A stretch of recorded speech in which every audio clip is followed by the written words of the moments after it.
Jai Guru, everyone. Jai Guru. Hello, welcome to Chapter 12, Part 12 of the Autobiography of Yogananda podcast, where we're discussing the Autobiography of Yogi line by line.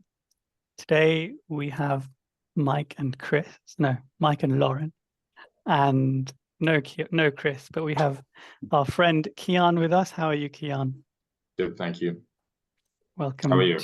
Very good, very good. All the better to have a new face on our podcast. Cian is one of our very lovely young adult coordinators at the London Centre, and he has kindly agreed to step in and fill Chris's boots today. I'll try. Cian is very tall, so Chris's boots will get, they'll get deformed with Cian's feet. I've never met Chris, so I wouldn't know. So let's meet Cian. So tell us, Cian, what was your first experience or encounter with the autobiography? You're quite new to the path, I think, aren't you? Yeah, maybe 4 years. So autobiography, I found Guruji Yogananda's teachings, almost exactly 4 years ago. And the autobiography I think I came to later because I basically found How to Be Happy All the Time by Guruji, and then I just tried to find everything I could, found the autobiography, and then so I don't think I remember the exact date, but I remember reading it, and I guess I might say that I had a lot of questions, but in a way I suppose I had no questions as well, because it kind of answered more than what I was, thinking of, or maybe I was feeling it. But yeah, intriguing. So you had no more questions after reading the autobiography. Is that what you're saying? No, I knew everything. As in, reading, I think it's preconceived notions. I didn't really have any. I was trying to find truth, practical techniques, and so I had no questions in the sense of I didn't feel confused by it, but it felt like it made sense, and so it kind of just took me along with that, the truth and the practicality in that way. Wow, what a great way of reading the autobiography, isn't it? And that would be quite fresh. I imagine for people, I can't unfortunately be in that category, being of the culture that I'm from, of course. Yeah, a little bit more exposure. Yeah, good or bad, but lots of preconceived notions were had when I was flicking through those pages. Right. So tell us about your current use and experience of the autobiography after 4 years. Oh, after 4 years. Well, I read it the first time, and it was I think I kind of enshrined or haloed going through that, and to the degree that I almost didn't want to go reread it because I thought it was so fond to me. But then I've just been going back through it recently, and it's even better. And with Sri Yukteswar's birthday celebration today, I've been going through it. So yeah, it's for me it's a living book, and I always feel uplifted by reading any part of it. And like one part I was trying to figure out, I'm a student, among other things, and balancing that life. And of course Sri Yukteswar has a certain background, and is very practical, in a spiritual and outwardly executive way. So yeah, very practical book. Super. Mike, what is your experience of the autobiography out of 4 decades of experience? Oh. Yeah, it sounds like an old saying, but it just never gets old. The Autobiography of a Yogi. We said that when we started this podcast, that whenever you read it again and again, you find a little detail that you didn't think of before, and that might have meaning in your life at this moment right now that you can actually apply. So it's really jam-packed with wisdom. Very true, very true. So we are on part 12 of, as I said, from this chapter, a very long chapter. Lauren, what did we discuss? Can you take us briefly? What was the last part of the book that we discussed? Yes. So it was mainly about the guru-disciple relationship between Sri Yukteswar and Paramahansa Yogananda, and the way that Guruji reflects and feels about Sri Yukteswar's methods of training, which were very severe and quite intolerable, as we found out, to other people, but not to Guruji. He really appreciated it and was very grateful for that. And we discussed the transfiguring approach of love versus the fires of severity, and how both can be equally effective, as Sri Yukteswar says, if applied with wisdom. So it was quite a packed part of the chapter, and really beautiful as well to hear Guruji's insights on his guru. Thank you, Lauren. Very fast, very concise. Well, you know me, we get to the point. Like Sri Yukteswar. Thank you. So this present part that we're talking about has a little bit more on criticism, how Param Guruji treated our guru and also other disciples in the ashram, and also how he interacted with disciples' parents that would one day come to the ashram to see how their little ones are doing. And also there's a lovely section which goes on, and Guruji Mukunda is criticizing people that criticize Sri Yukteswar. And that's quite a nice section. So we'll go through all of that today.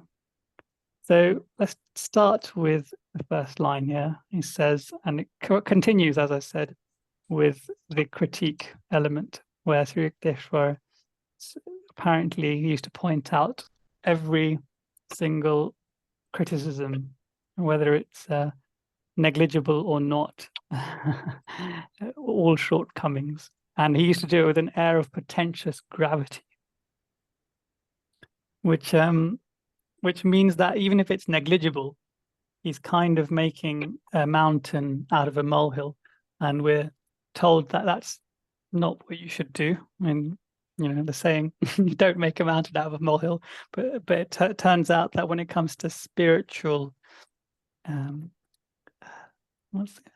spiritual qualities that we don't yet have, or perhaps shouldn't have, every little molehill needs to be extracted from your spiritual lawn, Mike. Must be quite tough on your own ego to go through this, especially in the beginning when you're not used to it. It's a bit of a similar description that I got from people who have joined the ashram, that it's a bit of difficult for the ego in the beginning to get this much feedback. But as we learn in this chapter, feedback actually means your guru loves you and cares about you. Yeah. Yeah, I feel like, or maybe I just do this myself, constantly critiquing, and maybe I can go overboard. But it even like a little, if we think it's a little thing spiritually in terms of achieving perfection, that can be the equivalent of a mountain. So I think Sri Yukteswar is bringing that up for his disciples to give them the best opportunity to evolve. And as I said, it's quite flattening to the ego. So not everyone is ready for it. But I suppose that's also a form of that criticism as well, because if Sri Yukteswar is doing that constantly, both and like calling out the flaws of disciples, the ones that stay, they can stay there to introspect, and the ones that leave, they know that maybe they're not ready for that, or that triggered them, and they couldn't take it. So I think even the ones that left, I think ultimately they find that useful as well. Indeed, one in either in this life or the ones following, or many to come. Yeah. And it says the next line here is that his father once dropped by. We don't know if it was announced, or unannounced, but he came to pay his respects to Sri Yukteswar. And this is kind of kind of a theme with Bhagavati Charan Ghosh, isn't it? He likes to keep his children close to him, keeps the love between the children very, very strong, and the loyalty strong as well. So it's not surprising that he's visiting Sri Yukteswar. But of course, they share the same guru themselves in Lahiri Mahashaya. So this is quite nice, isn't it, for Bhagavati to visit, see how his child is doing, and also pay respects to Sri Yukteswar. Mike? And Yogananda is still quite young at this point. I always have to do math, but I would assume he's like 90. No, is he that old already? Yeah. He's like 19, 20, something like that. So at this age, you care a lot about what your parents think about you. That would be one of those moments where you make your dad proud when he comes and see you, what you're doing, and it's a happy occasion. Indeed. From the age of like 18 to maybe 28 or something, he was probably there in the ashram. We probably have some exact dates when we'll figure that out when he actually leaves the ashram. But let's get inside the mindset of Bhagavati here. We'll just take this opportunity because he was no ordinary disciple of Lahiri Mahashaya. He was no ordinary parent, was he? He used to meditate deeply into the night, very little sleep, so he was quite an advanced Kriyaban, you may say. And we also know from Mejda that he used to correct or resolve Guruji's spiritual conundrums, whether it's when Guruji was experimenting with Gauri yogis from the cremation grounds, and or when he was bringing back his mum's spirit, all that kind of stuff. Mukunda would turn to his father to resolve those issues whilst he was experimenting. So let's get inside Bhagavati's brain here. So this is from Mejda, and this is on his view on unattachment. It's a very lovely little example. Lauren, can you read it out for us? On one occasion, I saw Father looking over the household accounts and smiling. Since such smiles were rare, I asked him why he was smiling so. He said, "You see, 50,000 rupees have been spent. How nice! When God shows his favor to anyone, he relieves him from the worry of worldly accounting. I have been freed of the responsibility of this money by the purchase of our house and the Packard car that Vishnu wanted. Money spent is money that I no longer have to devote my time to worrying about." Quite a fresh outlook, and not having much money. Yeah. Not one that's too popular, I imagine, amongst the world. Mike? For sure, it's some kind of prosperity mindset that he has there. And he knows that when you have a lot of money, you have to do something with it. Money is not something that is static. Money is always in flux. So you have to put it to good use. And he's happy he done that in this case. It doesn't grow on trees? Cian? Not in the most trees, maybe. Yeah, I think it's clear. Most people think about, we have to conserve money as much as possible, but in the spirit of not being beggars, I think Bhagavati, it's almost in a similar spirit to Guruji, and I think there's a reason he was the parent of Guruji, and that it's kind of like a transmuting, or the opposite of how a lot of us might think of it. Save, in case you need to do this or that, etc.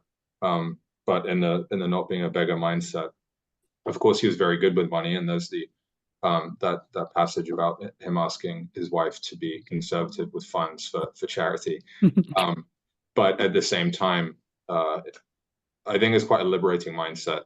It definitely impacted me reading over it again as well.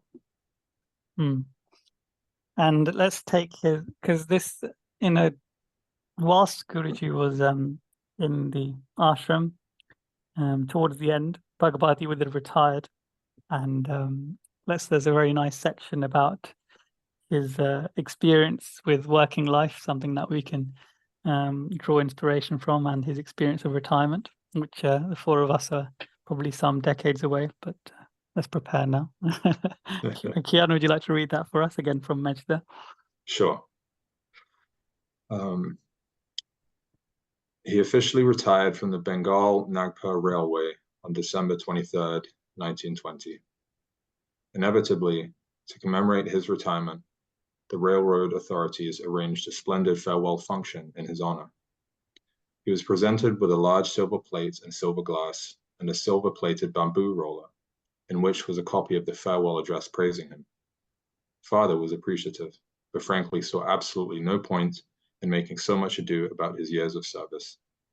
In a few words of humble acceptance, he said, "My reward has been the joy of working with devotion, loyalty, and honesty. It has given the fullest satisfaction to my heart and earned the good wishes of all of you.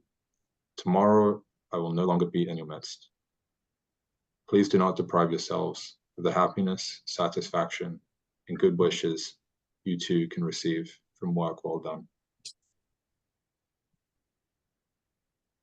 What an inspiring speech, especially when you think of how jaded a lot of people are from work these days.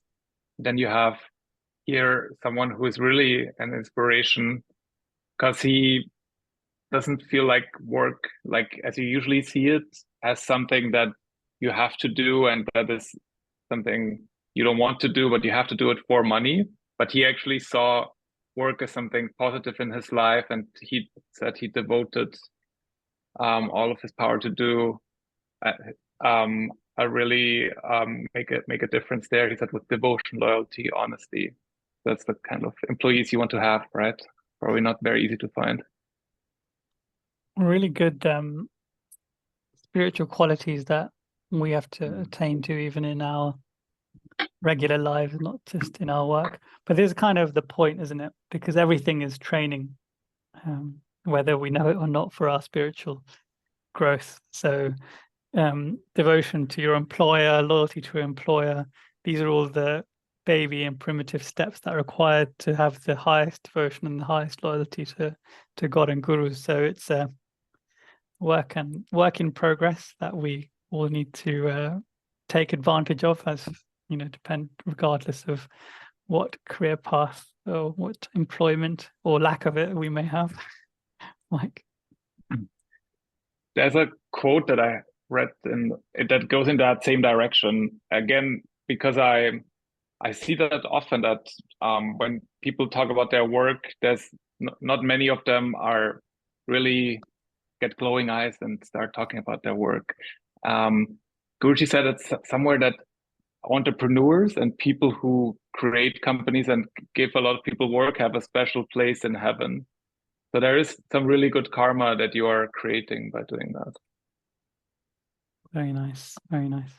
So when Sri Yukteswar was asked about the progress of Mukunda, apparently he expected to hear praise, but instead he was given apparently a long account of imperfections, which was very shocking, wasn't it? Because parents don't really like to hear their children criticized. They like to do the criticizing themselves, of course. But if and this obviously this applies to most relationships, isn't it? Whether it's your friend or your spouse, if someone's criticizing that person, then you immediately get on the defensive, don't you? But you yourself feel empowered to do the criticizing freely.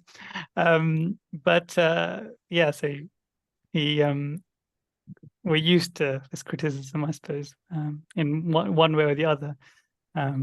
But gurus obviously are allowed to be as critical as parents, or even more so, because they're, they've got responsibility for the whole of your life, not just this 0 to 18 years, but lifetimes, perhaps, Mike.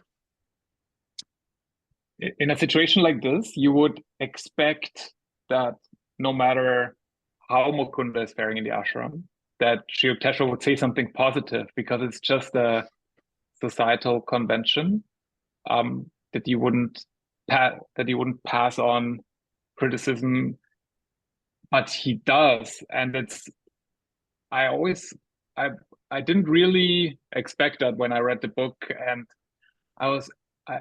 one thing about Sri Yukteswar is he's very unconventional, and he's always going against the norm. He's always trying to break up old kind of habits, and maybe he just was trying to make a point here that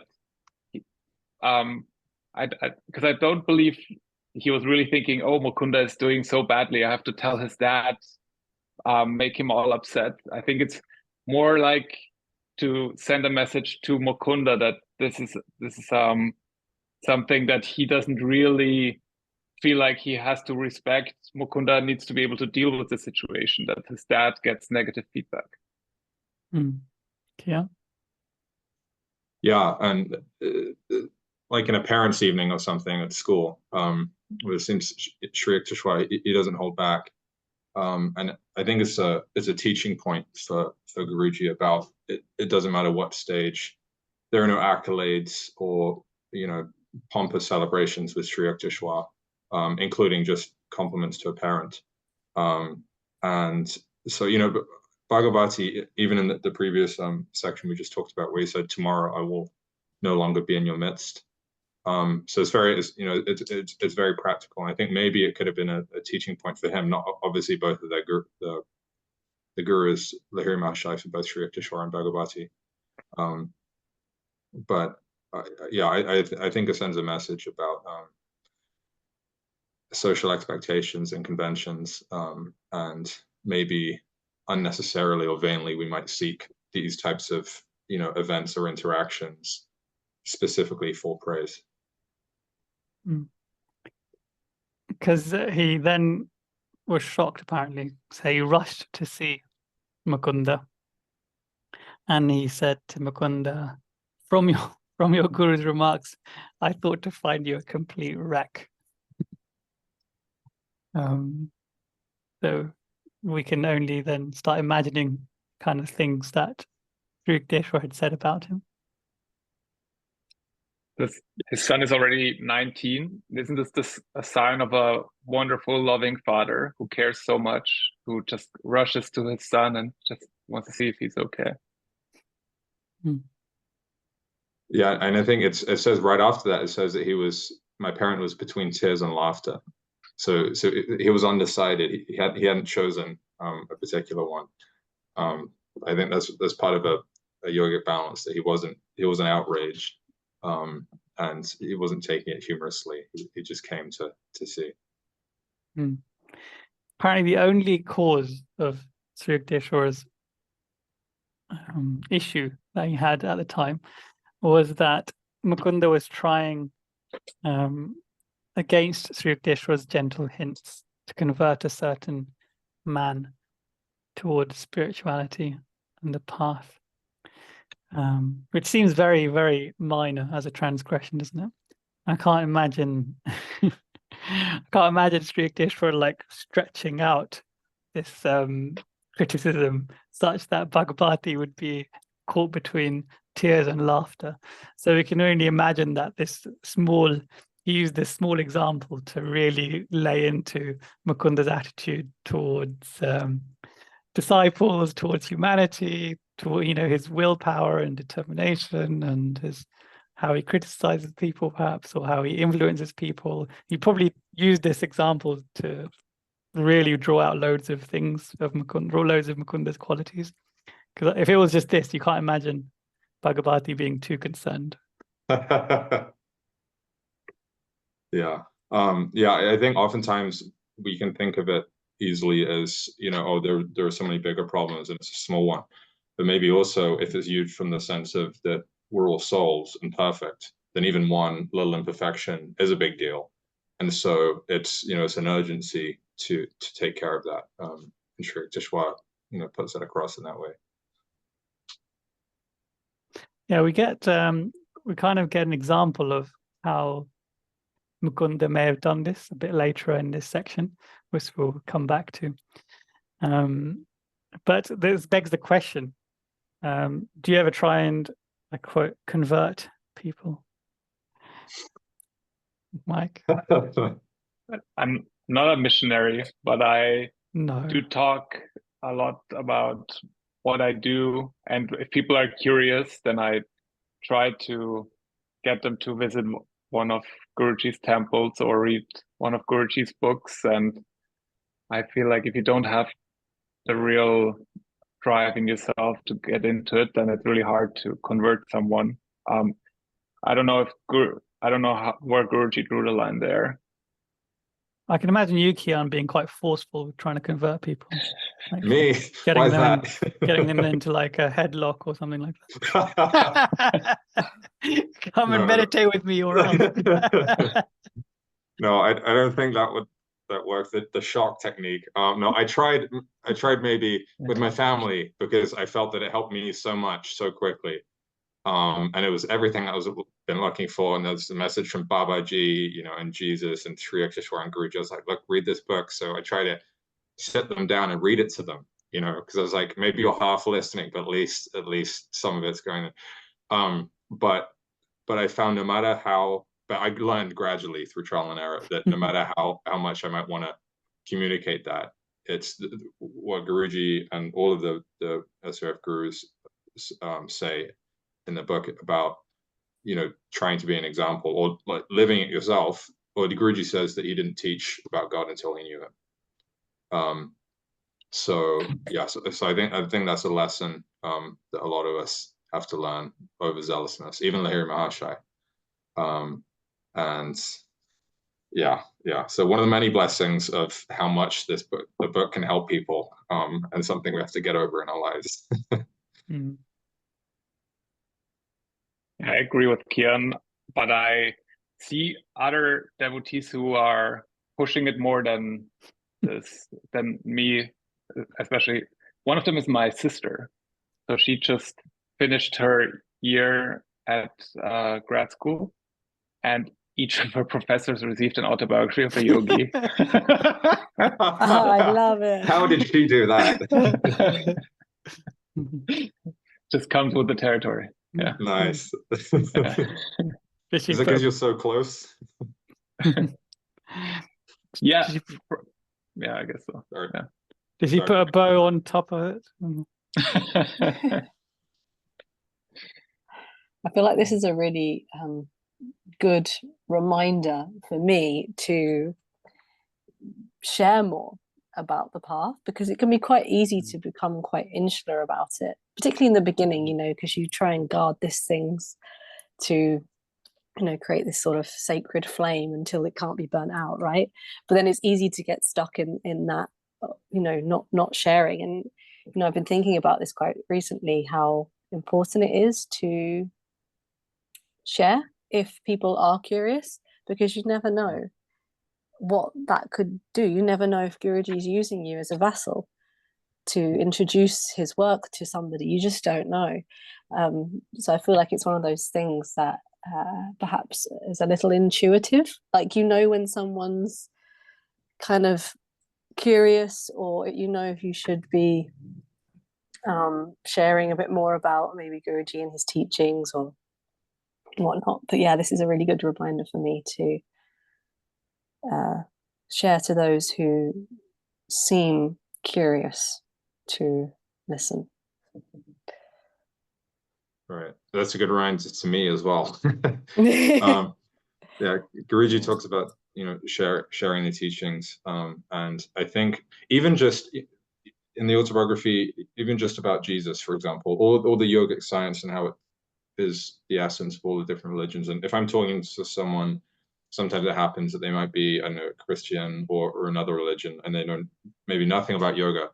But I had someone say to me when I said a couple of the quotes from Guruji about the Bible, like, "Oh, you've been studying the Bible." I was like, "Not really, but I just read this book." Because I feel, me personally, I learned more about Christianity and Autobiography of Yogi than I ever had before. I grew up, they tried to bring me up Catholic. That didn't work very well.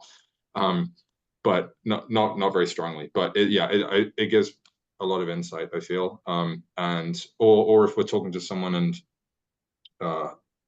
someone the other day I was having a conversation with, and they were talking about life and the Guruji's Gita, the Gita commentary. and that despondency of Arjuna, they were kind of expressing simultaneously the spiritual enthusiasm, but also kind of being saddened by things in the world.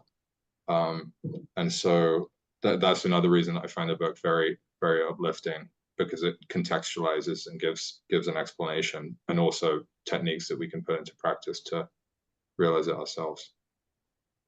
I remember when I was in my late teens, early 20s, I used to be quite passionate about sharing and debating about religion, and all I can imagine that.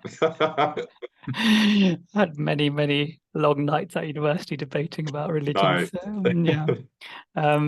But as Lauren says, you want to sometimes protect yourself, and you become insular.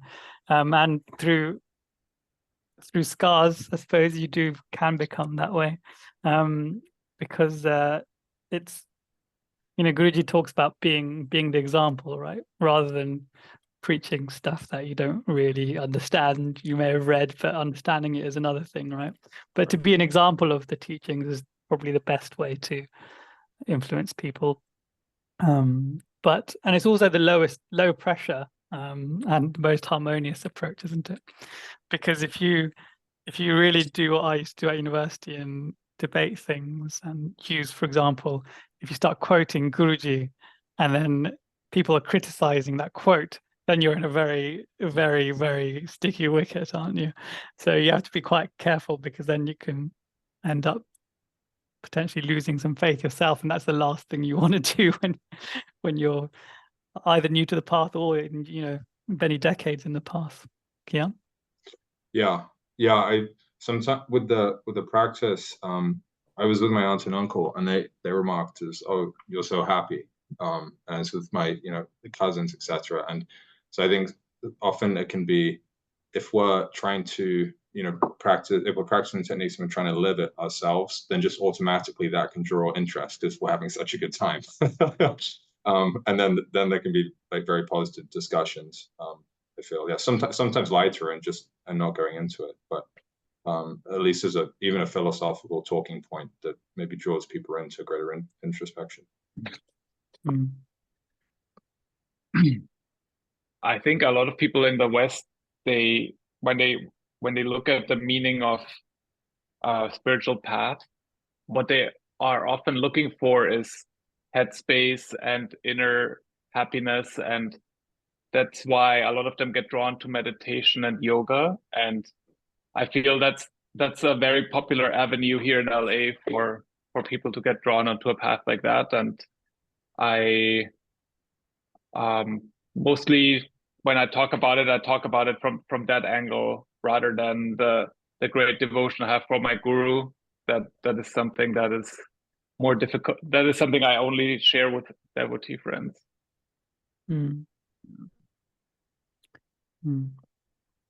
Very true. Thank you for that. So then with indignant speed, after hearing what Sri Yukteswar had said to his father, Mukunda says, with indignant speed he went to his guru, and he found his guru with downcast eyes, as though conscious of guilt. This is quite a moving scene, isn't it? You just can't imagine Sri Yukteswar looking down at his feet for an occasion such as this. Yeah, I think he's almost living, maybe is living it himself, like what he's saying to others about if you're criticized, to admit a fault. And obviously he's playing a part as an avatar. But I haven't read that about, normally if we hear about avatars, it's like perfect, infallible, which they are, but that rule doesn't have to be followed in terms of outer presentation. You can still play the role of admitting that you're wrong, and teaching through example in that way. Were you guys also wondering why Guruji brought up this example in the Autobiography of a Yogi? It is a bit of a teaching moment, and I was wondering what it's trying to teach. One theory I had was that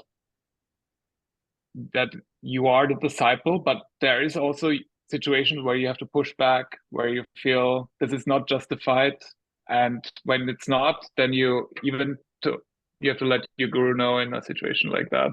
And Sri Yukteswar, from his reaction, you can see that this was one of those situations. Mike, have you ever let Guruji know that it's not right? What's going on here? All the time. Yes. Yeah. Yeah. This is not what we agreed upon. Yeah. And then was it you then that was looking down at your feet? What have I done? It seems to be as well that as part of the guru is not to make the disciple a slave, but to free them. So it's like maybe another teaching point of standing on your own feet and independence in that way. Very true, very true. How soon after Sri Yukteswar's obviously quite long critical analysis of Mukunda, how soon after he embarked upon it do you think he realized, oh wait, I'm going a bit too far here, I'm going to regret this? Or do you think, as Cian said, he just used this whole example as a bit of a leela, as an example of how to, withdraw from things that you've done wrong and how to do that gracefully? Any thoughts? Definitely the latter. Yeah. Leela is the winner then. Right, so then the next section is Mukunda says that this is the last time that he ever saw the divine lion meek before him. And this is a very curious thing to say. Mukunda says the unique moment was savored to the full. It's a very not just humorous, it's quite a interesting, intriguing comment, isn't it? Yeah, savoring the moment where your Guruji has to withdraw from something that he said. It's quite a human thing, isn't it? When someone's done something wrong, and then very rarely, but when it does happen, you enjoy it when they say, yes, I was wrong. It's very rare, isn't it, Mike? Especially when you're in a position of authority, and really strong authority. You make use of it all the time. You criticize your student whenever you can, every second. And now it goes the other way. You would think, if I admit a fault, I might lose my authority or weaken it.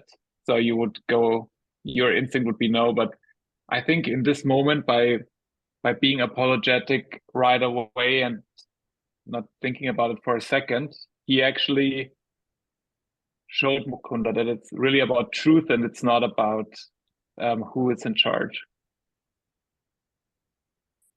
Right.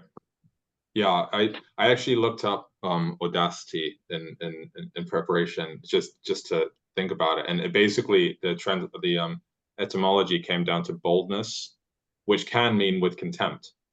And I thought of it in that way, and shame was mentioned, with shameless contempt, and I was thinking about it in Sri Yukteswar's The Holy Science. It talks about the in Patanjali's Yoga Sutras, it says about the 8 meannesses of the heart. And I think Guruji was audacious, but in the true sense, in the sense of being free of shame in a good way. And so, like when the Guruji gives us the analogy of when the lights are off in the room, you have to follow rules. And then when you can see, then you no longer have to follow them. So I think it's a very equalizing part of the book, and as you said, Mike, about revealing truth above all. So and Mike, when I asked you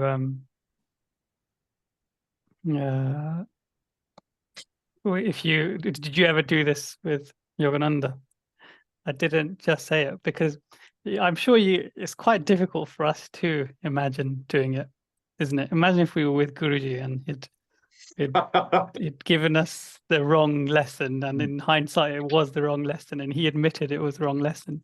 You wouldn't think to savor that moment, would you? You kind of we get this feeling sometimes when our parents they their wisdom kind of, perhaps maybe their declines over the years, or their logic declines over the years, and then you feel sad, don't you? You feel a bit bad when that kind of thing happens. I don't know if that's a good comparison, but I just can't imagine the audacity of Mukunda here in terms of being bold enough to savor this moment. But I suppose he's an avatar, and that's the difference between us. We've got a long way to go, whereas essentially he's just realizing his situation in terms of his self-realization. Mike? I'm wondering how true that is.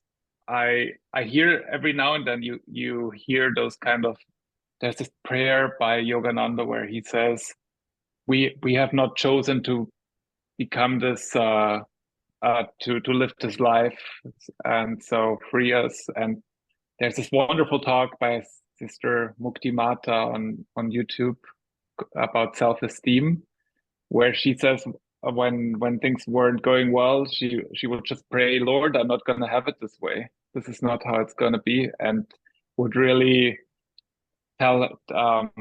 complain. And I think this is valid, because life is Maya is always trying to kind of re-envelop you, take your hope away, take your discipline, your strong spirit away from you. And I think part of it is just having this fierce woe inside you that demands to be freed from this world. I'm not saying to disrespect your guru or anything, but there are moments where this is probably necessary. Not that I'm a good example of this, but I'm sure. Right. Yeah. I kind of think feels like the naughty baby in a way, in the sense of Guruji's reminding us. There's that quote, I think, in sayings of Paramahansa Yogananda, that a disciple, said, but you're an avatar. And Guruji said to him, the only difference between you and me is that I made the effort. And there's a story in Dhyama criticizing. Well, Guruji was. The scene was that he was going through a lot of pain or sickness because he was working out the karma of disciples of the world, and Dhyama exclaims, "It's not fair that this is happening," and then expecting like a response of like compassion. And Guruji said, first you become Divine Mother, and then you criticize her. And so I think Guruji had become, and so they're showing, I think, leading by example. Very well point made. In that example that you gave, he referred to himself in the third person. Actually, he says the only difference between you and Yogananda. Oh, thank you. Okay. Is that I made the effort, which is really sticks to me, because when people refer to themselves, well, when Guruji refers to themselves as in third person, then he's really, as you said, to Dhyamata, you can criticize Divine Mother when you become Divine Mother, and he has become Yogananda, right? So it's a very clever distinction, and subtle as well. Right. But Mukunda's attitude in this manner is not. This is not the first time.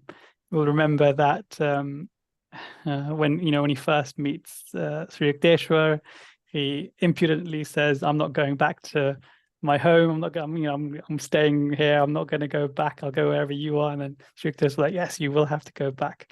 And then later on, he promises. He asks Sri Yukteswar to promise to reveal God to him, and he says, "I'll press. I wanted to press my advantage." These kind of very bold and audacious things, I suppose. Very humble and sweet devotee, or a sweet child of God, can ask of his mother or father. Cian? Yeah. That's one reason I love the autobiography and Guruji's work, is because it's not meek, and it's not blindly supplicating, and it's very bold, and that's it, because there's part of us, I feel, that wants to be like that as well. It just might not have the right outlets of discrimination, but Guruji's showing us. True. Not enough bravery for my part, anyway. Yeah. We've all got a lot of work. Yeah. This is a really good point, and there will be more examples of this coming in this book, right? And Guruji has this conqueror attitude at life. So whenever he feels like something is worth doing, he does it and puts all his effort into it. And even to the point of going to the Himalayas again.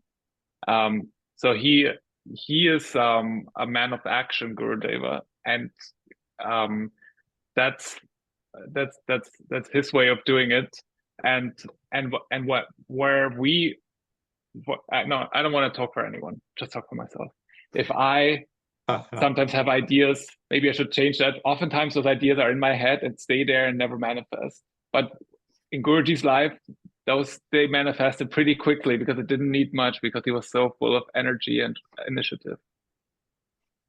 Right. Yeah, I was just thinking that the as you were saying, Mike, it's like this play between this play between like sweet devotee and unconquerable divine willpower. And that's just coming to me now as we're having this podcast. So I appreciate the opportunity to dive deeper. Yes, that tends to happen on this podcast. Tends to happen with Guruji's work. Exactly true. Yes, we're blessed to be part of it, of course. Yes. So then, after saying that he was going to savor this unique moment, he says to Sri Yukteswar, "Sir, why did you judge me so mercilessly before my astounded father? Was that just?" And everyone in the room obviously knows that it was not just, but he still asks that question, and this is probably the savoring element of it. So then Sri Yukteswar immediately retracts and he says, "I will not do it again." And his tone was apologetic. But this is interesting. His tone was apologetic, but he doesn't say, "I'm sorry." He doesn't say, "Forgive me." He just says it with his tone.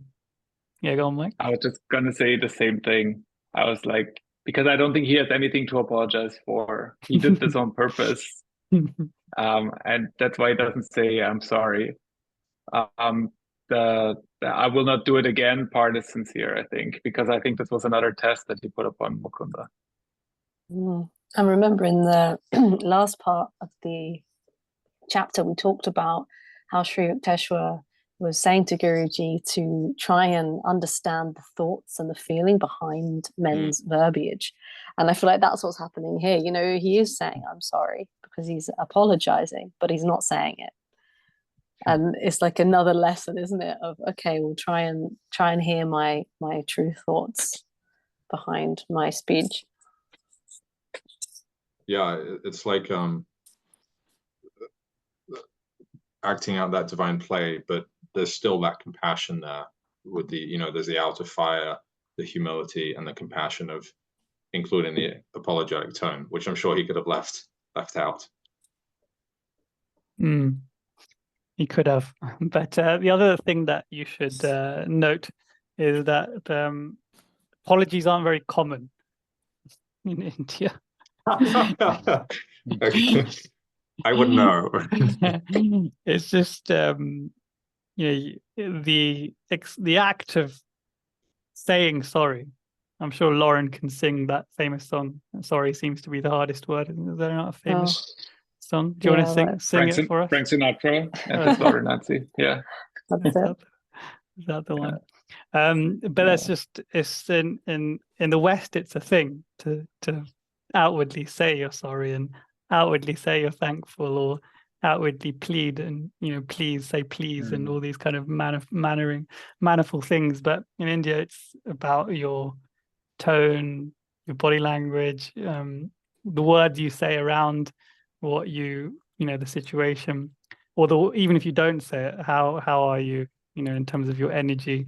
Do all these subtle things which you might say are probably more important than the actual word itself. And that's why, Sri Yukteswar's tone was apologetic, and Mukunda picked up on that, which is, I think, something that we should note in this intriguing, unique moment of the autobiography of a yogi.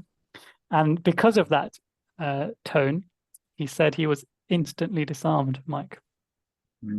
Interesting So point. as a Westerner, I would have I would have not understood this, because I would have heard what he said and would have said, "He did not apologize to me." But you have to read between the lines, I guess. That's a good point, Priya. Yes. So he said he was instantly disarmed, Mukunda. So he savored the moment, and then he was disarmed. His guard was down, as it were. Mike? That probably means he did not expect Sri Yukteswar to react this way. He probably thought this would be another lesson that he would have to learn, as so many others. But in this time, he probably complained about 20 other things, and then he was told he was wrong. But this time it was the case. And in this case, it's a clear example of Sri Yukteswar not having a shred of the binding ego consciousness, because how readily Mukunda says Sri Yukteswar admitted a fault, which is quite nice, and something that we should take heed. Yes. And he says, though he never again upset father's peace of mind, Sri Yukteswar then continued to dissect Mukunda whenever he chose. So freely carried on his former and current ways. Yeah, I think it's obviously Bhagavati is not a disciple of Sri Yukteswar, but his peace of mind was not upset, but Guruji's was relentlessly sought to be corrected or established by Sri Yukteswar. So I think how a disciple is treated can be very different from how a master might treat others in the world. Indeed. Speaking of others, the next section is about new disciples that joined the ashram, and Mukunda says Sri Yukteswar did not treat them any differently. But they also joined in the criticism of others. So you might join the ashram and think, oh, Guruji is criticizing everyone. I too will entertain myself and criticize others. Mike? Yeah, it's classic. You're happy to sting if you haven't been stung before, but then when you are a new student, you probably don't know how the game works yet. You feel no compassion because you feel like you are on a higher level or something. And then once you get reprimanded a few times, you probably get how the spiel works. Yeah, it makes me think as well. There's another part. I think it might be in the same chapter where Sri Yukteswar says to Guruji that you can leave anytime you want to, but as you know, accepting discipleship, you've given me that right. I think he might have been talking about in terms of perceiving inner thoughts, but he was uncompromising in trying to form his disciples as best he could. Mm-hmm. Yes, and so Sri Yukteswar criticized someone or someone in the ashram, and then the new devotees would also do the same thing. And Mukunda here describes them facetiously, wise like the Guru. Quite funny, isn't it? As Mike says, they can't really take the criticism themselves, but and this is what he goes on to describe. He says, Mukunda says, models of flawless discrimination. Really, really laboring going on with this. And what a wonderful use of facetiousness. You wouldn't really expect it in the autobiography, but here we are. But he who takes the offensive should not be defenseless. As Mike says, they can sting but not be stung. They need to learn how to float like a butterfly, don't they? As well as that. The carving students themselves fled precipitately as soon as master publicly unloosed in their direction a few shafts from his analytical quiver. What a fantastic use of imagery to make this point, Mike. there is a natural tendency, I think, in the mind that loves criticizing other people. And so I can see why new students would love to join in when they see their guru criticizing somebody and they feel like, oh yeah, I thought the same thing about this person. Finally, somebody tells them, and you feel encouraged to criticize. But Guruji says later somewhere that he really enjoyed all those humbling blows that his guru gave his ego, because you learn real humility. And it's really not about, because oftentimes you see this kind of criticism, especially in a group, as a way to define status, and somebody who gets criticized a lot goes to the bottom of the list, and somebody who criticizes is more of an alpha in a group. But this is not what this is about here. This is more about, for everyone's benefit, you learn and try to get rid of your flaws. Yeah, and I think another thing is that Sri Yukteswar, he let the disciples, the other disciples criticize the others. So he wasn't like, like, don't say that about people. He allowed them to do it. But then when it was their turn, he demonstrated it in what we just read about admitting a fault, but they couldn't. So sometimes maybe we can think that we're ready to, to teach others, but we haven't properly formed ourselves. Yes, indeed. Because if you're going to give constructive feedback, let's call it, not necessarily just criticism, we should also have thick enough skin to receive it, because sometimes you'll get feedback on your feedback. Yeah, and there's something Lauren said to me once. We were talking about, I asked a question about accepting compliments, and Lauren said, don't take it personally. And I never heard someone say that in that way about criticism. People say don't take it personally, but compliments, don't take it personally. And so I think in both ways, having that in a foundation of spirit, so it's not personal, and yeah, having that transparency to God and Guru. Very nicely said, Lauren. I know that you've never said that to me. That must mean that I take it very personally and inflate my ego with all those compliments that you dish out every now and then. Oh well, I just can't help myself. The next section really re-emphasizes this point about being thick-skinned. It says, tender inner weaknesses, revolting at a mild touches of censure, are like diseased parts of the body, recoiling before even delicate handling. Really, really good imagery again, isn't it?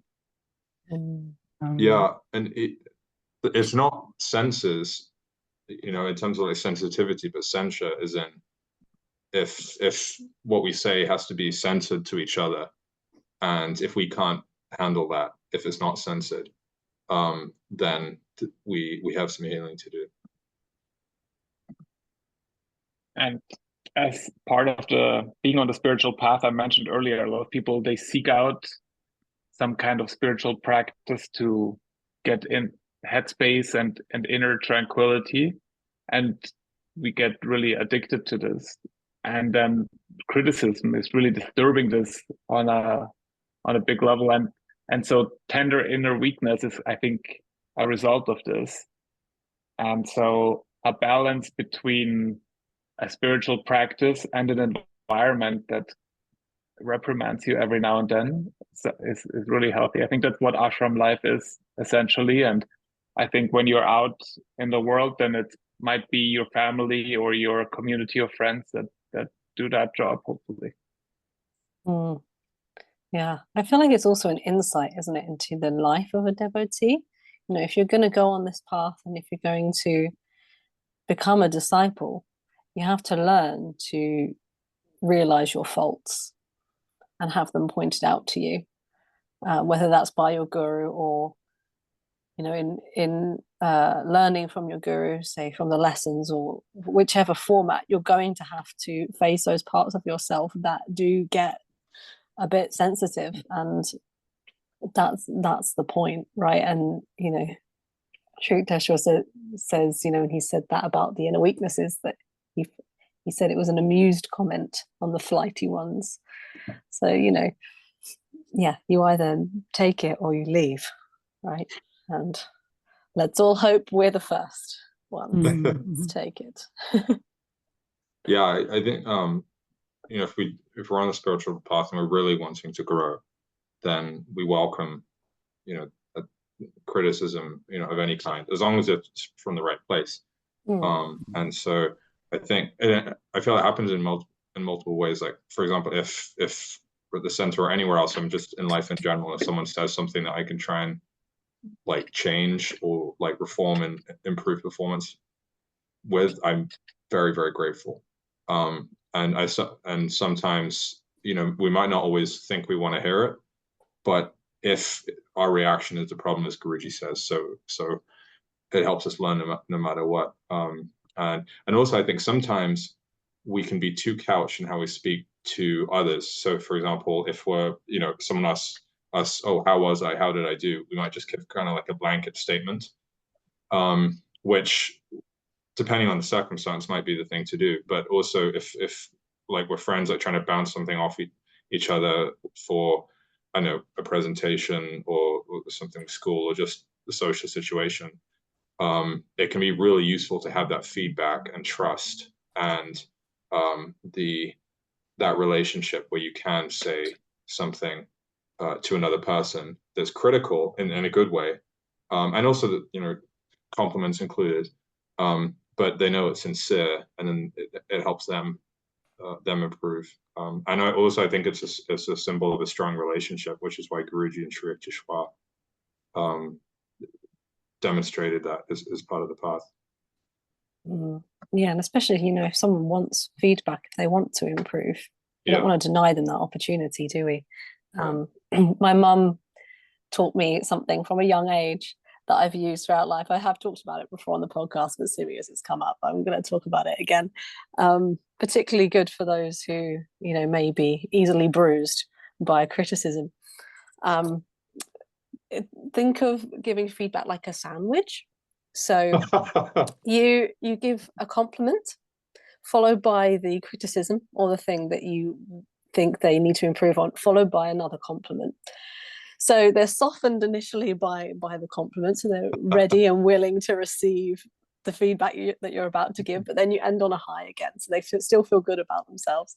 And I have to say, I've used it so many times with people, and it really works because people's egos aren't so bruised, and they still get that feedback without feeling like you've just absolutely given them a mountain of criticism.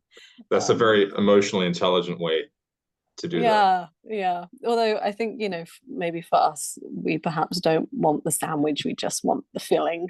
Let's cut out the compliments. But yeah, right. Very, very wise words from my mother there. Yeah, thank you. It is.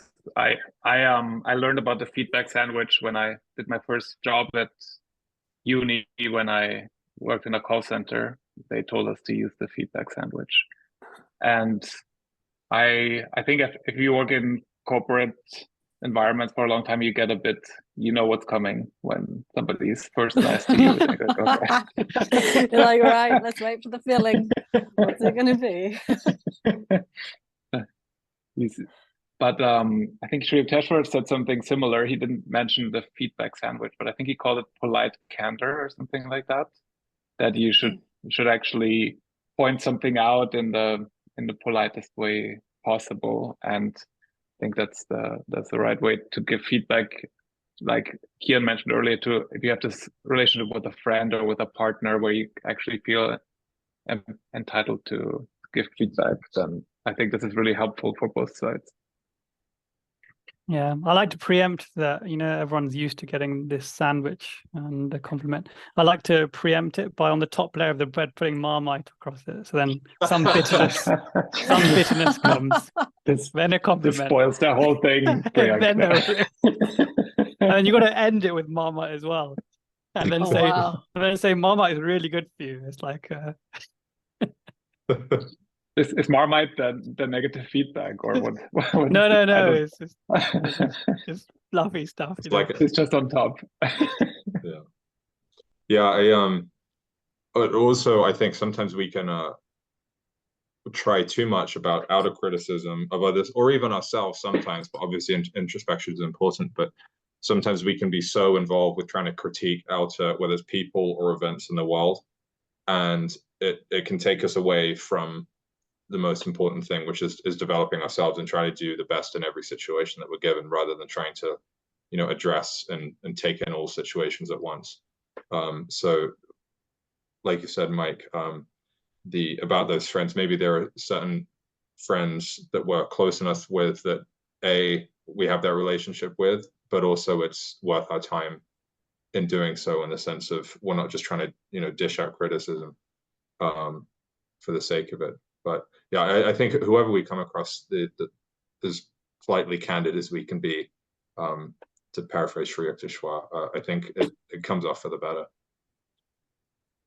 Lauren, according to your mum, are you allowed to use like bitter rye bread as well, like stuff that no one really Thanks likes? for really going into it.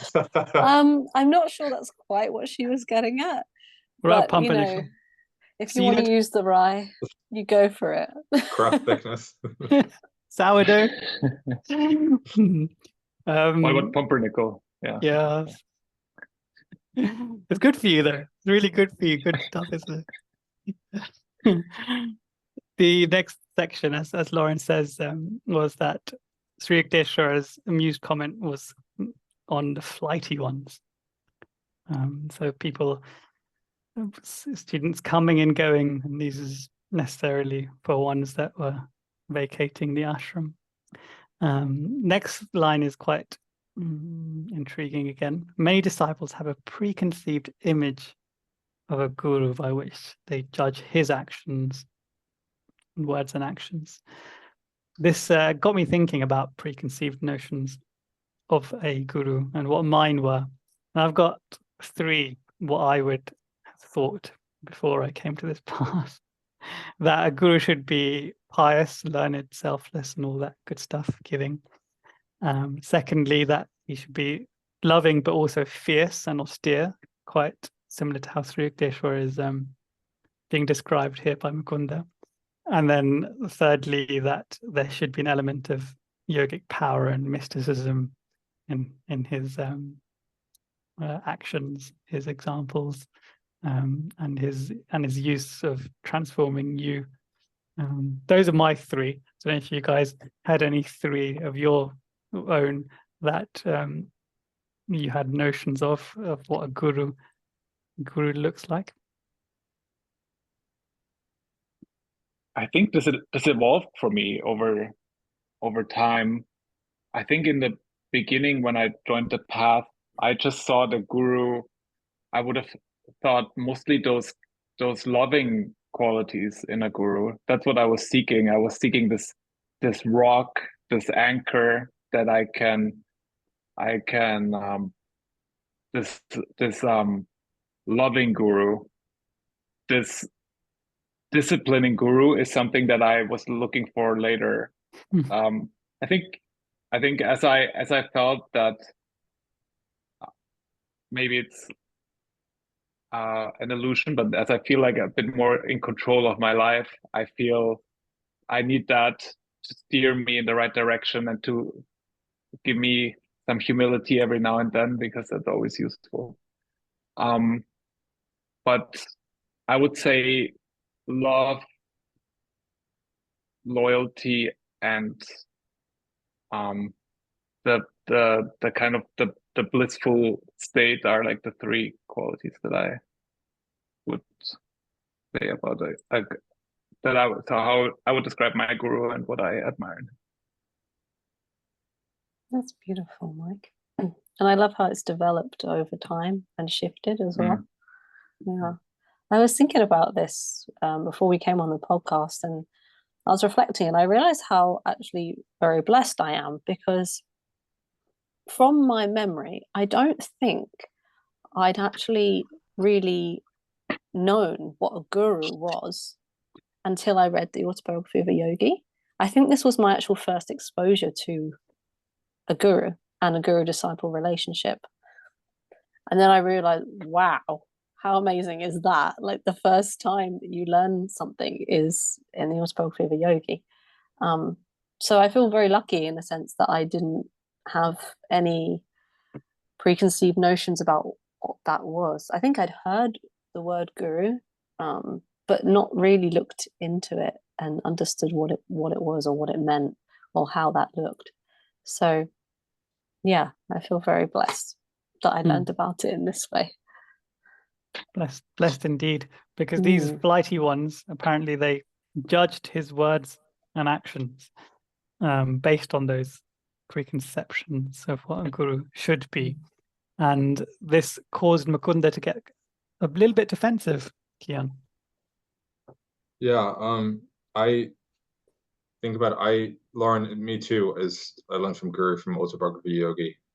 And I think I'd heard the term before. I hadn't really been attracted to yoga before. I had it in my mind, and it's some of the people who I looked up to who had practiced it, not that most of whom I didn't know. So I didn't have I wasn't as well educated as you and Priyanka and Michael about what a guru means, but that it I think just it proves itself. I was looking for truth and practicality, and so that was automatic for me, which I think is the essence of what a guru is. And I feel grateful in a way that I didn't know, because I didn't have anything to picture that with. Yeah. Mukunda apparently was not happy with people's preconceptions of what a guru should be, and he got very defensive and perhaps got a bit in a critique mode, attacking mode perhaps, and this may hint at the problems that that Sri Yukteswar was saying to his father Bhagapati. And he says, saying they didn't understand him, and then Guruji saying, neither do you understand God, if they criticized him. Cian? Right, yeah. And how can we have proper notions, or conceived notions about something that we have not yet realized? So I think the subconscious impressions I think play a big part. And sometimes also, like sometimes you use the word guru, I think it's used a lot, and people think even there's a computer guru or something like that, and it's like, well, not quite.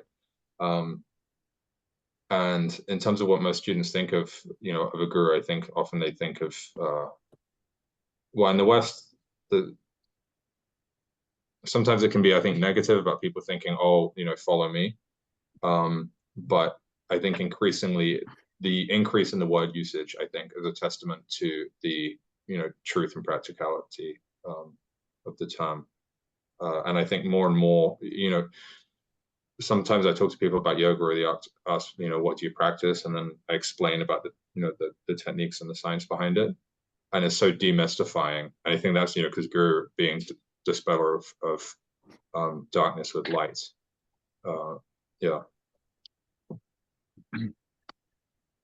It's those flighty ones. I think it's also a bit of a natural reaction, because Guruji says that we are the soul, and the soul has no flaws, and the ego is the soul identified with the body, and the way to disconnect it to is probably to get this criticisms and take them to heart, and each time you learn, you get a little bit less attached to your bodily existence.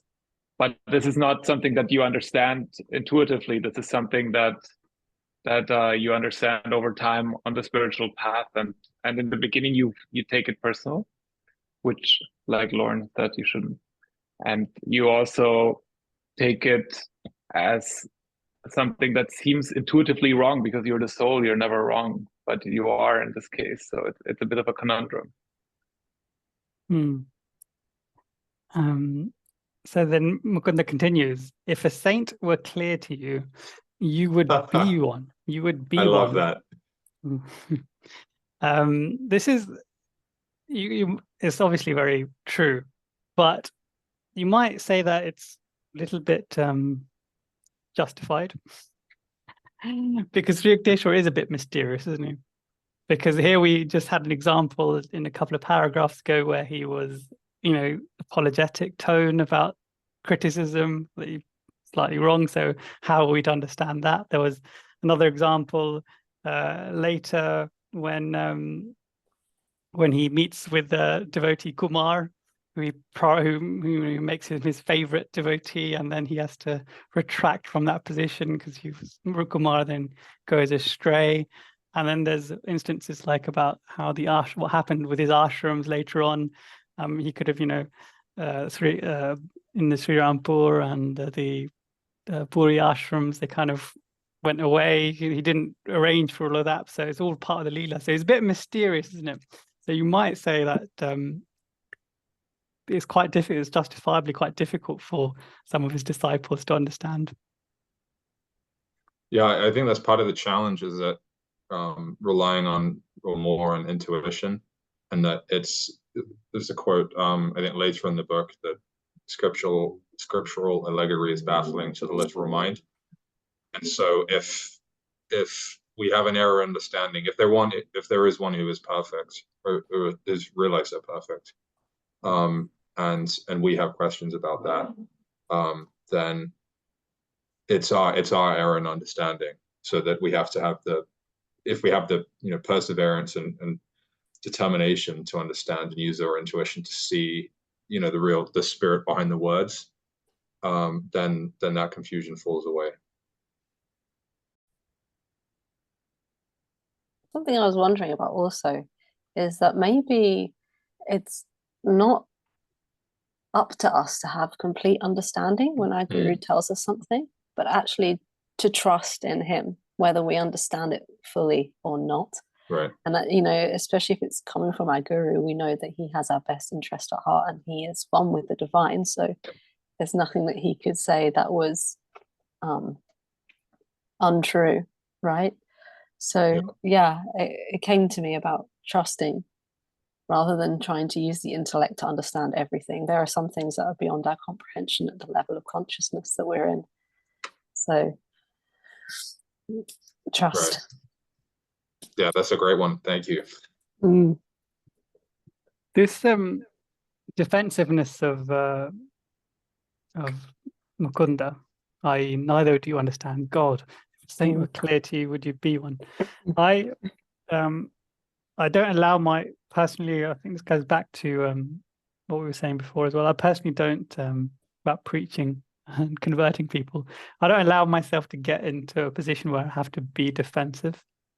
So if I really was open to people about how I live my life and why I do all the things that I do spiritually and outwardly in my life, you'd open yourself up to having to defend yourself in terms of, for example, you'd have to say, my guru Paramahansa Yogananda says that I should do this, and this, and this how I should be in this. And then that opens yourself up, right? And then you have to get defensive, and then you're in a very dodgy place. Then you don't really want to be there because, it's a challenging position. Cian?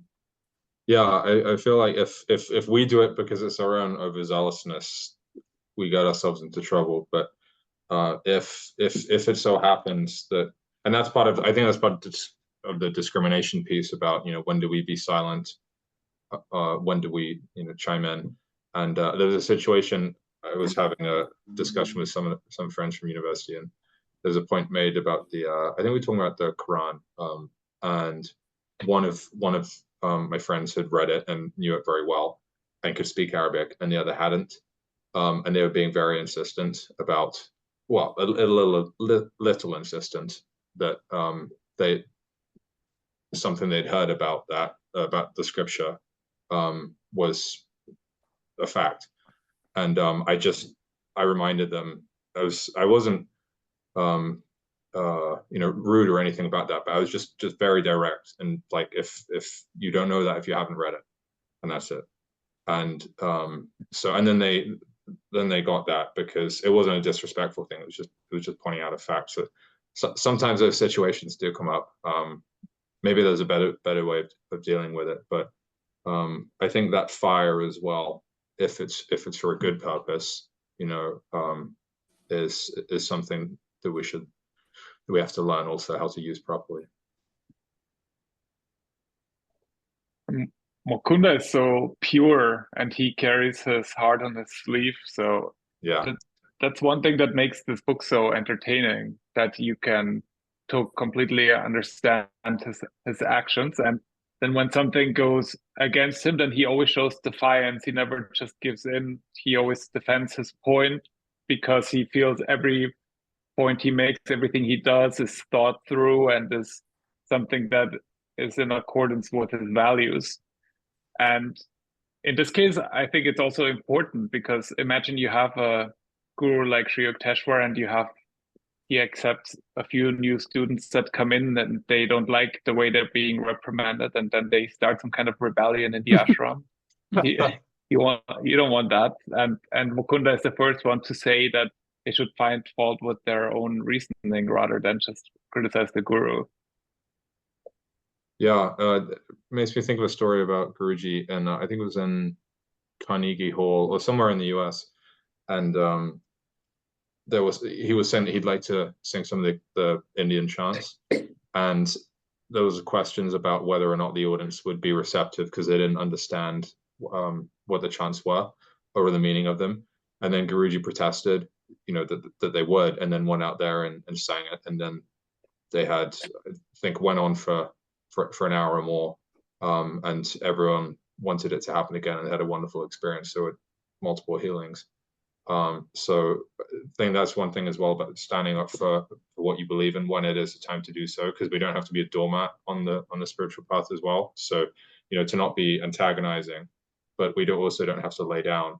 And as part of that battle, I think, is learning when it's the right time to stand up and be firm, and when to be more withdrawn. Yeah, that's a lovely example, that Carnegie Hall one. Oh God, beautiful, I think it was. Yeah, right. The chant. And Guruji goes on to explain here, among the trillion mysteries, breathing every second the inexplicable air, may one venture to ask that the fathomless nature of a master be instantly grasped. And the word instantly, I think, is really important, because here, let me read it without that word. May one venture to ask that the fathomless nature of a master be grasped.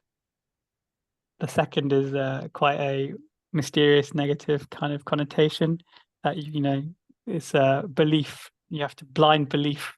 Whereas the word instantly, should a master be instantly grasped and understanding him, means that one day we will understand him.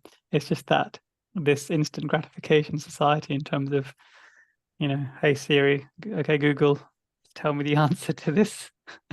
We get it straight away, don't we? But that's not the case with the trillion mysteries that Guruji is referring to here.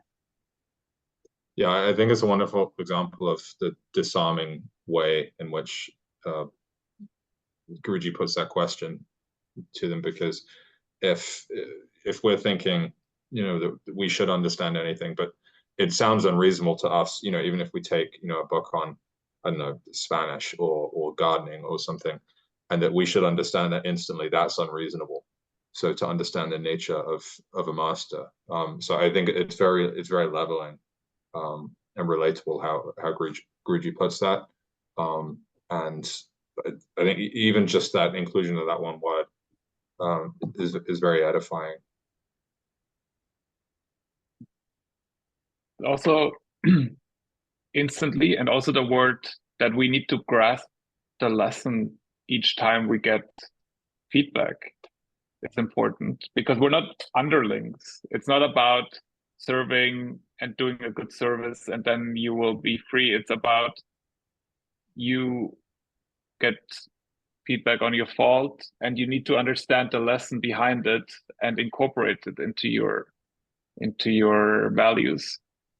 And part of that is introspection. Part of that is thinking a lot about, what did Guruji mean by that? What did this person mean by that? How can I fix this? So it's not just having the right attitude. It's also about doing the intellectual work behind it and understanding what the lesson was each time.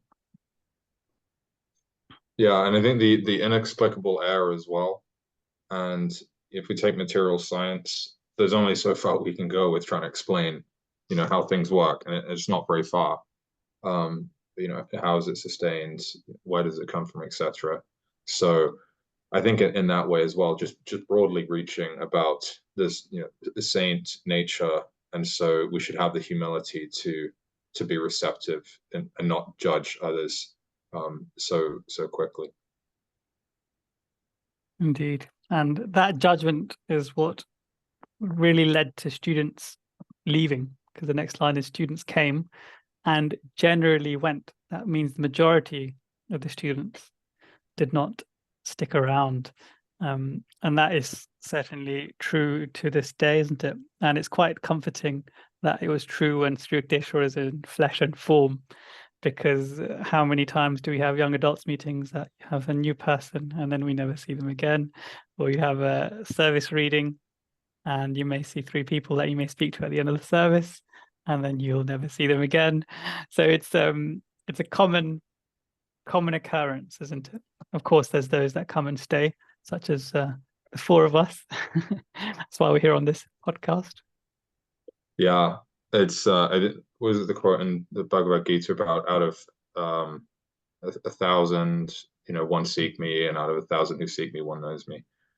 I think that's the nature of it. And it's also because sometimes you can have people trying to sell themselves. I'm so spiritually advanced, I have a really high success rate, retention rate, like most of the people who come stay, but that's just not how things work in terms of high quality, real dedication to anything. And so the fact that Yogananda writes this, it's very candid, and it's very relatable in the world, and true. And so it's not trying to say, because sometimes if students leave, they're like, well, why did they leave? But it's not so on the spiritual path with a real teacher. It's that there's a quote, the wise are always few. I think that's later in there. That when you said retention rate, it got like a picture. I work at a streaming company, and we always have this dashboard in front of us where we see our churn and our new signups and all this kind of stuff. I was wondering, I was just seeing Sri Yukteswar in front of one of those dashboards. But it's not how it works at all, right? It's more about how do you attract the right people and have them stay with you on the path. Tell you who has the highest retention rate, Mahavtar Babaji.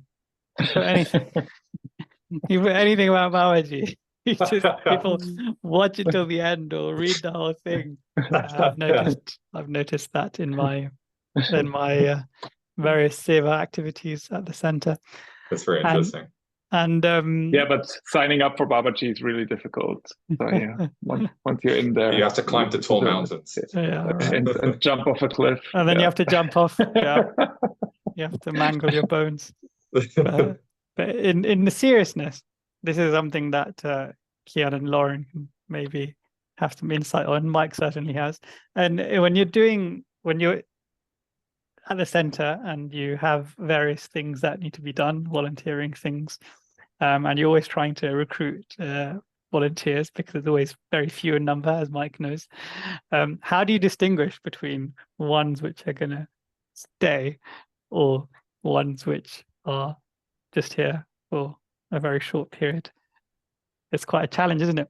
But yeah, it's interesting that Guruji puts us in that position where we actually have to make that judgment, because we have a center to run, right? We have an ashram to run. So we have to make these kind of calls. So we have to really hone in to our intuition? Yeah, that's a nice point. I'm relatively new to the center, and even newer to the young adults, and the young adults coordination. But I'm not sure we do have to try and distinguish, everyone who comes in. It's just we facilitate the meeting as best as we can. And then if anyone is more interested out of their own interest and usefulness to them, then we're trying to be, friendly and maybe offer them some information, or we have our fellowship, which is wonderful. But also that people are going to come and go. And so just be, as they do in God's creation. And so sometimes I think of it or I try and think that, look at it how Guruji would look at it, because that's what we're aspiring to. And if we do that, then we don't have, expectations, or there's not frustration, but there's also action when it's right, or we're trying to do that, and in that spirit as well. I love that this has come up, because now I get to ask you, Priyank, something I've been curious about for quite a while. Oh dear. Live on air. Here we go. How do you distinguish, Priyank?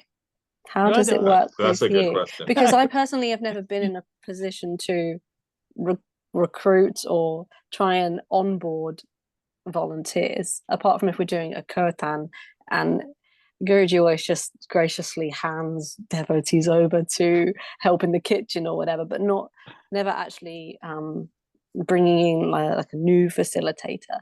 But you have been in that position, and I've seen that from you, Priyank. So how does that work with you? Because the problem with that, Lauren, is that we're live on air, and then what's gonna happen is I'm gonna get my wrist slapped. Okay, then maybe tell me for the after. methods that I use. No, I'm just kidding, of course. It's as Cian made some very good points about that. About how would Guruji do it, and not having expectation, because that's something that you really do struggle with, expectation, because there's lots of things that need to be done, and then there's very few hands, and then if someone volunteers for something and then they don't actually do what they said that they would do, then you kind of feel down, or like your expectation was obviously too high. So that was something, the whole process is quite beneficial for your own growth in terms of recruiting volunteers or getting, being coordinating various things. But ultimately it just comes down to intuition and taking that time in the fellowship, not to just like, sell the role that needs to be fulfilled, or sell the need for it, but just to be with the person in that fellowship. And as I'm sure Cian and Lauren, you experienced with myself, and before you took on your various leadership positions. Mike, how do you handle this? When you're in the temple, you don't have to, because it all goes by the brothers. So you just facilitate, and it's really difficult. I don't think there's a one fits all approach.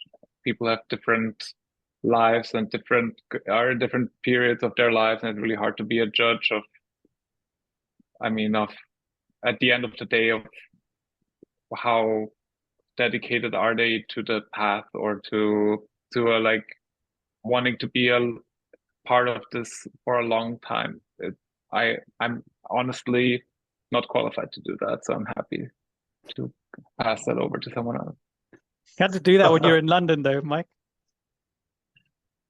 A little bit, yeah. Like I said, I'm happy that there's also always it's oftentimes like a group that talks about those things, and I feel like that's also a good way to get a good decision about things, is when you have multiple opinions and then get it. Yeah. Yeah, You don't have that thing, do you, Priyank? You're a one-man band.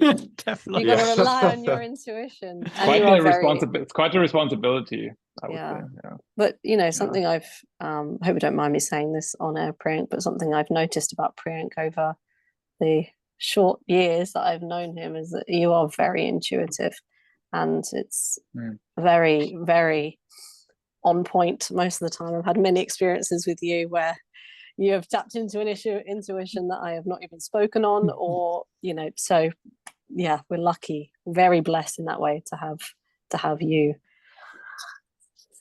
Yeah, I think brings like a cog, that just keeps working. So many different things, they just happen. And I in terms of like volunteers as well, just in general, I think it's different in the case of at the temple, because we're all there for a specific reason. But yeah, I think there is that. I have a bit more experience with that, and there is a thing of gauging when people are ready. But I think if that dedication's there, then oftentimes if we're asked to, like, if we ourselves, I think, have been in that position, if we're asked to do something, we're more than willing to do it. But there might not be that many of us who who are that up for it. So I think that's part of the razor's edge that I see Priyank masterfully sprinting across. It's all right, Lauren Cian. I'll pay you later. Don't worry. Yeah, thank you. Now for the critique. No, I'm kidding. Yeah, nothing. I think one point that Guruji makes here is also that there was quite a lot of people coming and going. So there's a aspect of the guru giving everyone a chance and letting them see how they fare. And I think that's like that everywhere. That's also like that in the centers and in the temples. You come in, and then if it works well, then it will continue, and if not, then someone else will come in. So that's how it should be. I think everyone deserves to. I mean, I don't want to say it like that, but I think a lot of people who want to come in, they just see how it is, and some people find out this is really not for them, and some people learn something there, and some people stay there all their lives because that's what they always wanted to do. Yeah, I think it's a great learning environment, and like you said, it's just in general with reading Autobiography of a Yogi, for example, or any spiritual truths, but action is the same. So not trying to think that we're interpreting maybe with intellect or something too literally, but still having to use intuition to guide that practical execution of whatever we're trying to do and accomplish, organize, and get done. Mike made a very good point though about the brothers deciding in the temples in LA for all the important things, which I experienced firsthand actually when I joined the center. Like when I joined, I just within the second week I got quite a lot of responsibilities that in hindsight it was quite crazy that I was doing that many things within the first few weeks. And I'll try to employ the same technique with some other devotees that had joined the center. And one of the coordination committee members pulled me up saying, that's too soon for this person or that person. And I was like, well, that's just like 10% of what I was doing when I joined. And then they said, oh, that was because Brother Sivananda said specifically give this thing to this person and this thing to that person. So I was like, oh wow, Brother Sivananda is very, very in tune with who should and shouldn't be given responsibilities at the center. So the centers that have monks, and I'm sure you're blessed, but in more ways than you can imagine. And you can appreciate it more if you come from a center that doesn't have a monk full time, whether it's here or in India or in the US or other parts of the world, of course. But let's move on. So this next line is, those who crave the easy path, that of instant sympathy and of comforting recognition of one's merit, did not find that in the hermitage. When I read this, I know many such paths actually, and they're usually just pure bhakti paths, pure devotional paths, and then there's not that much. The element of growth is down to the individual, not like the culture of the organization. Like the culture of the organization is just, everything is sweet, everything is lovely, everything is flowers and roses. And but in our path, like I think, and Guruji is describing it here with Sri Yukteswar, every single flaw that we have has to be ground out, right? And Guruji will make it so that flaw is exposed in us, whether it's through our work life or through our volunteering at the center or it's through our personal life outside. We have lots of challenges, right? So we don't. I've seen that we get quite a hard treatment compared to people on other paths, especially in India, and that is because this is the airplane route, right? It's not meant to be the easy. It's not meant to be the easy. Take up 50,000 incarnations to achieve what you can in one incarnation.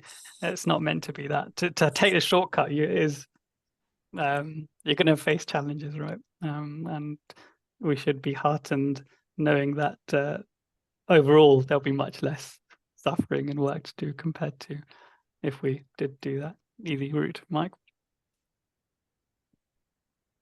The one thought that always comes to me when I hear this comment about people preferring a path that is more bhakti yoga is that this is the right way for the Kali Yuga. And a lot of people in India, I think even the popular belief these days is that we are in Kali Yuga and that bhakti is the prime way to God and meditation is for the Dwapara Yuga and we're not there.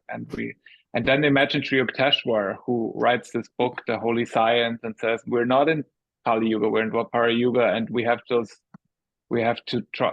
work harder now to find God. It's not enough anymore.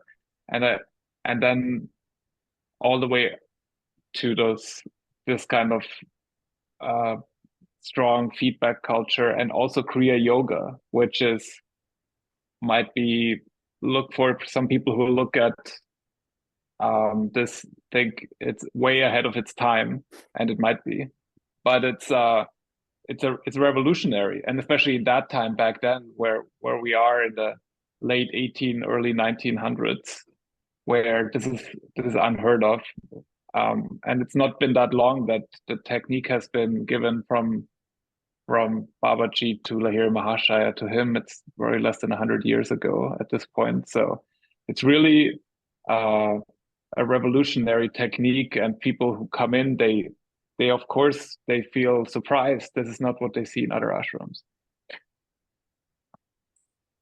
That's interesting.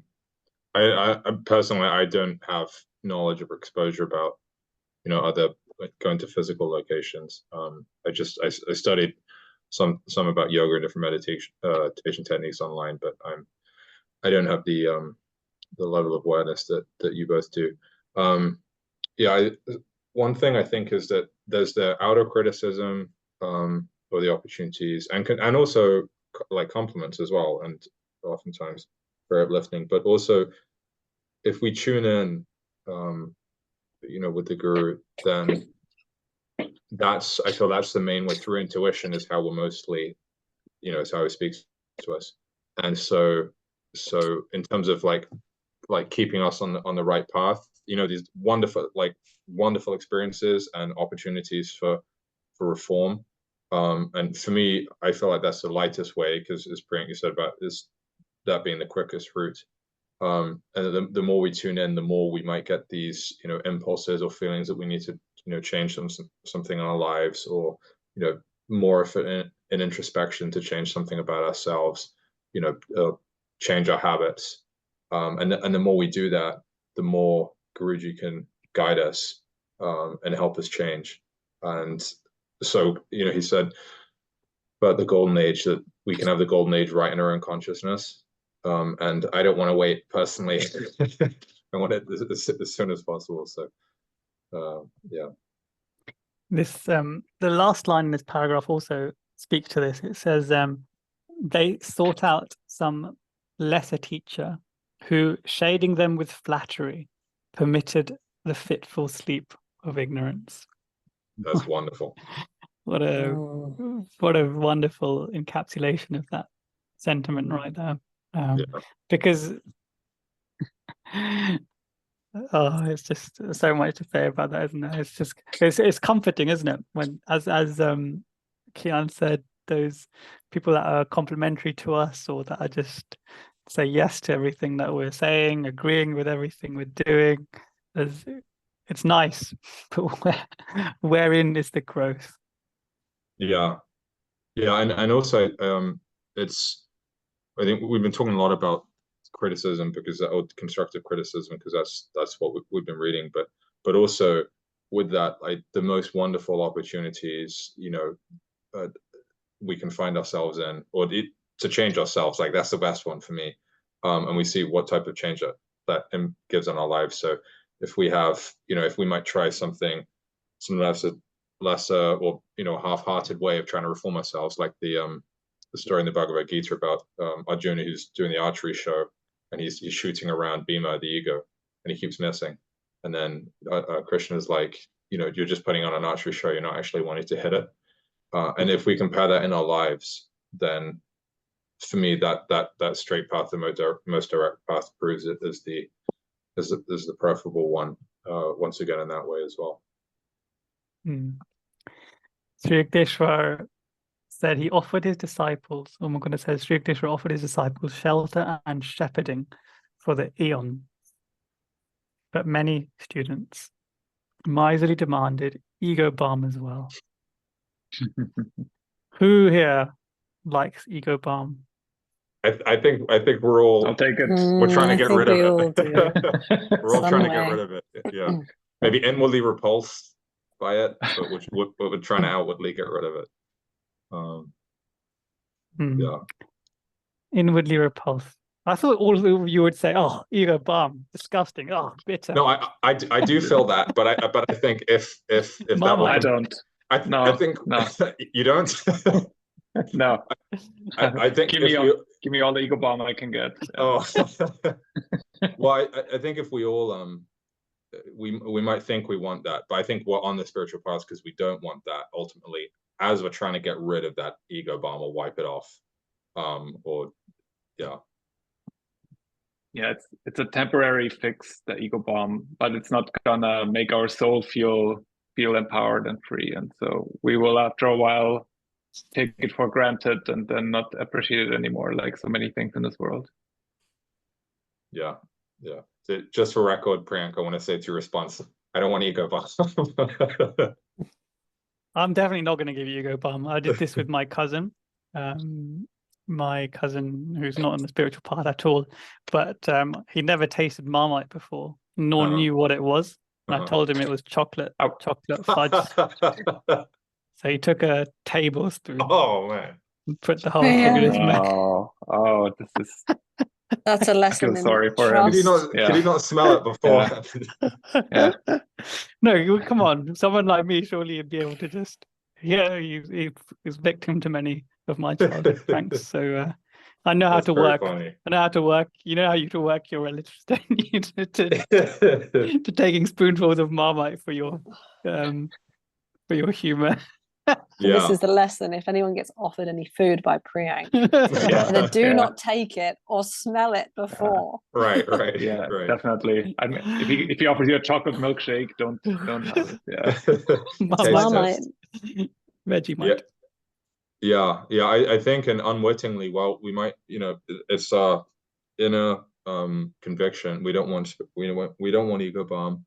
Even those of us who do, or like in whatever way we might still now do that, we're trying to get rid of, but because it doesn't make us happy. But I think ultimately that ego balm is unwittingly we might be seeking it in different ways. Maybe we're trying to stick to an old habit that's familiar and we think it's harmless, but actually it's not. So, and I think that's why the practice of the techniques is so useful, because that helps us, purify ourselves and bring us along that path. And then it's much we're much better able to determine. They might fall away, they fall away automatically, or we have much more willpower to discern what we need to do to get rid of those desires. And then when we have no desire for that, then we're free. So yeah. So Sri Yukteswar did not offer that ego balm, and it says that those students then departed, preferring before humility life's countless humiliations. So I'll repeat that. It's really profound, isn't it? They departed, preferring before any humility life's countless humiliations. I wonder. Yeah, go on. No. I wonder this. So, if you're in a position and you were on a level with someone in terms of like you had a good relationship with them, and they were in this category where they kind of left the path or left the spiritual practices, and accepted life's countless humiliations. And then if you're close enough to them and you explained this concept, like really explained it, and used Guruji's teachings and really churned it, do you think this would be enough to get them to revert to a better, their former ways? Mike, what do you think? I'm afraid not. I'm afraid this needs a real profound conviction that this is actually happening, because I feel like a lot of people, they think, I don't need this. This is too much for me. This is not the right thing for me. I think the four of us, we probably have gone down too far the rabbit hole to come back, and it's good. But unless I feel every time I had profound changes in my life, I feel I've always found my way out of them through the Guru, and I trust that now. Every time something bad happens, I go closer to the Guru, and I think that's kind of the kind of way you need to think about it. But I totally understand people who are not on this way of thinking. They feel like maybe this is not helping me, and my life is great, and I don't need this. And there might be those humiliations Guruji's talking about that later down the line, but they can't see it right now. So I think you can always say a word of warning, but I don't think this is what is going to change their mind. Yeah, I think if that were the case, then the overzealousness would work, because we could say so, including to ourselves. Like, I think we all go through that stage, and we're trying to, of preferring, I know better, or I want to learn it myself. And Guruji talks about learning our own knocks. So I don't think it can be a forceful, awakening, including with ourselves. And that's not how it happened. And if the two ways that Guruji lays out, we have to learn our suffering and wisdom, and the suffering route is what happens for that's the longest time, that we all go through. And so when we're ready and we've had enough, it doesn't mean life's easy. And sometimes still we might think, if we still have to make the effort, that we have to tune in with the guidance, and not say, no, I don't want this. There's a story about Guruji gave a woman a yellow rose, and she said, no, I want a red one.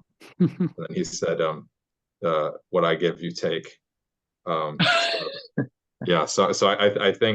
I think those, whether on the spiritual path or consciously on the spiritual path or not, we have to constantly introspect to try and make sure we're on the razor's edge.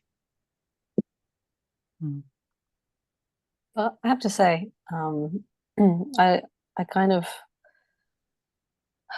like this notion, Priyank, that maybe we could say something that could help bring them back, because so many times our spiritual lives aren't always linear.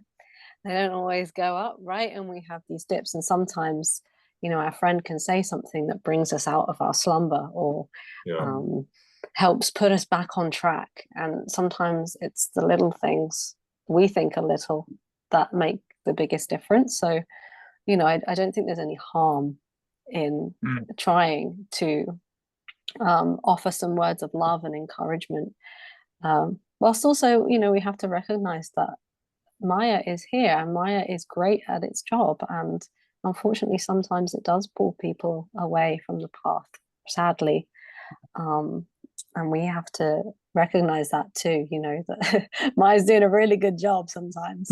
But yeah, I think whether it works or not, we don't have as the Gita says, we don't have the right to the outcome, but we do have the right to action. So we can say something that may be helpful, and we can leave the rest to their own free will and hopefully to God's intercession. Fine, Mother. Very well put.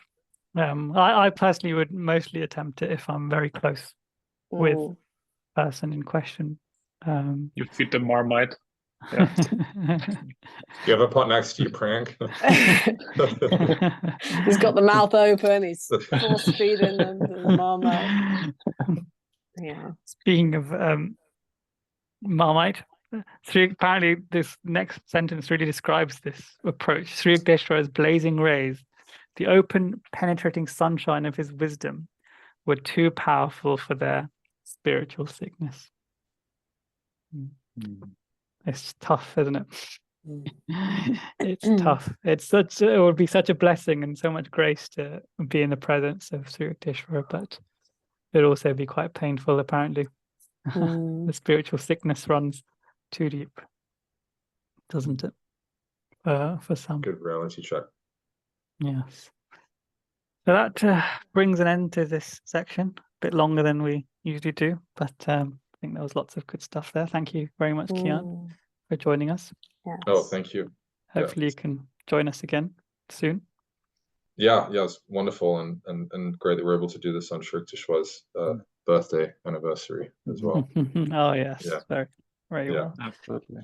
Yeah, who with all his fire, brought out that Prem Avatar. That's our guru. So, healing rays. Mike, tell us about the next episode to look forward to. Yes. Stay tuned for part 13 of chapter 12, and we'll continue with the reprimands by Sri Yukteswar. We'll talk about that he doesn't interact like this with everyone, only with people who really seek his teachings and join the hermitage, not just people who randomly come by. And we also learn the attitude that Mukunda had towards them and how he changed it, and how changing his attitude made also Sri Yukteswar's tone towards him soften over time, and made him feel so in tune with his guru that they often had an unspoken understanding, which is they were really in sync after some years of Mukunda in the hermitage. Thank you, Mike. So this 2-hour beer must that we've just went through, are our listeners expecting a shorter episode next week? Absolutely. Like we always say. On that note, thank you everyone for joining us. Thank you, the three of you. And thanks to Jay Guru and Sri Yukteswar. Jay Guru.